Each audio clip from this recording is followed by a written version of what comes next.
আপনার কি খুব ক্লান্ত লাগে? শরীর দুর্বল মনে হয়? হাঁটা চলার সময় নিঃশ্বাস নিতে কষ্ট হয়? বুক ধড়ফড় করে বা হাত পা ঠান্ডা হয়ে থাকে? এগুলো শরীরে আয়রনের অভাবে রক্তশূন্যতার কারণে হতে পারে। অনেকেই এই সমস্যায় ভোগেন কিন্তু বুঝতে পারেন না। আমাদের মেয়েদের ক্ষেত্রে এটা খুবই কমন, কারণ প্রতি মাসে মাসিকের রক্তের সাথে আয়রন বের হয়ে যায়। বিশেষ করে যাদের একটু ভারী রক্তপাত হয় তাদের ক্ষেত্রে এটা হওয়ার সম্ভাবনা আরও বেশি। আপনারা ইন্টারনেটের মাধ্যমে যারা এই ভিডিওটা দেখছেন, আপনাদের মধ্যেও হয়তো কারো এই সমস্যাটা আছে কিন্তু আপনারা এখনও জানেন না। অতিরিক্ত ক্লান্তি বা দুর্বল লাগা যে রক্তশূন্যতার কারণে হতে পারে এইটা অনেকেরই জানা নেই। অনেকে মনে করেন যে আমার শরীরটাই বোধহয় দুর্বল, আমি আসলে এমনই, আমার গায়ে তেমন কোনো শক্তি নাই। ফলে আয়রনের অভাবে রক্তশূন্যতা ধরা পড়ে না, চিকিৎসাও হয় না। দেখা যায় যে মাসের পর মাস, বছরের পর বছর রোগটা শরীরে বাসা বেঁধে থাকে। এমন চলতে থাকলে শরীরে আরও অনেকগুলো অসুবিধা হতে পারে, যেমন রোগ প্রতিরোধ ক্ষমতা কমে যেতে পারে। তখন দেখা যায় বারবার জ্বর কাশি হচ্ছে, বারবার প্রস্রাবের রাস্তার ইনফেকশন সহ বিভিন্ন ইনফেকশন হতে পারে। এমনকি হার্ট ও ফুসফুসের জটিল সমস্যা হতে পারে। এই রোগ নিয়ে গর্ভধারণ করলে গর্ভের শিশুর নানান রকম সমস্যা হতে পারে। সময়ের আগে প্রসব হতে পারে, জন্মের সময় শিশুর ওজন কম হতে পারে। আবার কারো কারো আয়রনের অভাবে অনেক চুল পড়ে যেতে থাকে। এমনিতে আমাদের সবারই প্রতিদিন কিছু চুল পড়ে, সেটা স্বাভাবিক, কিন্তু যদি অনেক চুল পড়ে যেতে থাকে সেটার একটা কারণ হতে পারে আয়রনের অভাবে রক্তশূন্যতা। আপনি কিভাবে বুঝবেন যে আপনার এই রোগটা আছে কি না, এই রোগের চিকিৎসা কি এবং কোন কোন খাবার থেকে আয়রন পাওয়া যায়, এই ভিডিওতে এসব একদম সহজভাবে বুঝিয়ে বলবো। প্রথমে এই রোগের লক্ষণগুলো বলছি। ক্লান্তি, শরীরে শক্তি কম পাওয়া বা দুর্বল লাগা, বুক ধড়ফড় করা, হাঁটা চলার সময় শ্বাসকষ্ট হওয়া, চোখ মুখ দেখতে একটু ফ্যাকাশে লাগা, মাথা ব্যথা, কোনো কাজে মনোযোগ দিতে সমস্যা হওয়া বা চিন্তা ভাবনা করতে সমস্যা হওয়া, এই লক্ষণগুলো খুবই কমন। এছাড়াও কখনো কখনো আমরা আরও কিছু লক্ষণ দেখতে পাই, যেমন পা কামড়ানো বা পা শিরশির করা।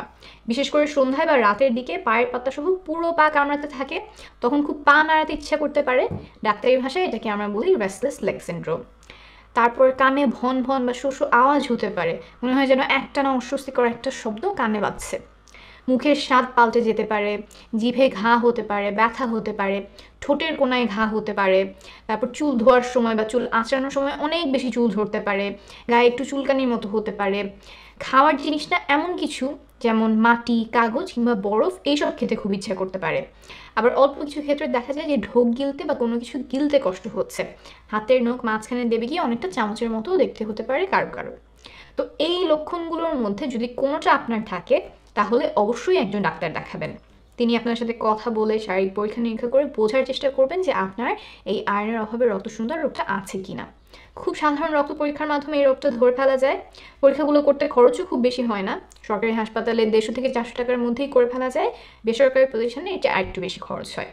এই রোগটার চিকিৎসাও খুবই সহজ। রোগ ধরা পড়লে আমরা সাধারণত রোগীকে আয়রন ট্যাবলেট খেতে দেই। আয়রন ট্যাবলেট খেলে আস্তে আস্তে শরীরে আয়রনের ঘাটতি পূরণ হতে থাকে।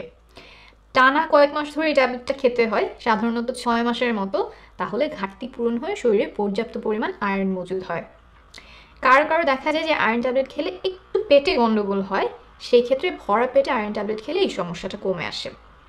আয়রন ট্যাবলেটের পাশাপাশি আয়রন সমৃদ্ধ খাবারও খাওয়া প্রয়োজন, যাতে সেখান থেকেও শরীর কিছুটা আয়রন নিতে পারে।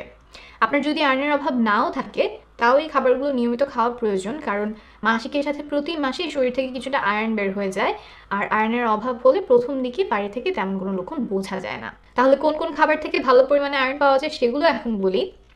কলিজা, বিশেষ করে গরুর কলিজা আয়রনের খুব ভালো উৎস, তবে গর্ভকালীন সময়ে কলিজাটা খাবেন না। যদি খুব অল্প পরিমাণে খেয়ে ফেলেন সেটা নিয়ে দুশ্চিন্তা করবেন না। তারপর গরুর মাংস, মুরগির মাংস, এগুলো থেকেও ভালো পরিমাণে আয়রন পাওয়া যায়, তবে গরুর মাংসটা একটু পরিমাণ মতো খাওয়ার চেষ্টা করবেন। 3 নাম্বার হলো ডাল, যেমন মসুর ডাল, মুগ ডাল, মাসকলাইয়ের ডাল। একটু ঘন করে ডাল খাবেন, তাতে বেশি পরিমাণে ডাল খাওয়া হবে আর সেখান থেকে শরীরে আয়রন পেয়ে যাবে। 4 নাম্বার হলো ডিম, সহজলভ্য একটা খাবার এবং আয়রনের ভালো উৎস। এরপর হলো শাক, যেমন পালং শাক, পুঁই শাক, লাল শাক, কচু শাক, ডাঁটা শাক, লাউ শাক, নোটে শাক, পাট শাক, বিভিন্ন ধরনের শাক থেকে আয়রন পাওয়া যায়। তারপর ছোলা আয়রনের ভালো উৎস। বিভিন্ন সবজি যেমন মটরশুঁটি, ব্রকলি, খোসাসহ আলু, টমেটো, এগুলো থেকেও খানিকটা আয়রন পাওয়া যায়। আর শেষ খাবারটা যেটা বলবো সেটা হলো কাজু বাদাম, পেস্তা বাদাম, কিশমিশ, এগুলোতেও আয়রন আছে। দিনে 1 মুঠের মতো খেতে পারেন, বেশি খেলে আবার ওজন বেড়ে যেতে পারে, তাই এটা নিয়ে একটু সতর্ক থাকবেন। আর কিশমিশ অন্য খাবারের সাথে খাবেন, না হলে দাঁত ক্ষয় হয়ে যাওয়ার সম্ভাবনা বাড়ে। এই ভিডিওতে অনেকগুলো তথ্য দিলাম, সব হয়তো আপনার মনে থাকবে না। ইন্টারনেটে সহায় হেলথ লিখে সার্চ দিলে এবং গ্রামীণফোনের ইউটিউব চ্যানেলে গেলে এই বিষয়সহ অন্যান্য অনেক বিষয়ে নির্ভরযোগ্য তথ্য পেয়ে যাবেন। আপনার জন্য অনেক শুভকামনা থাকলো।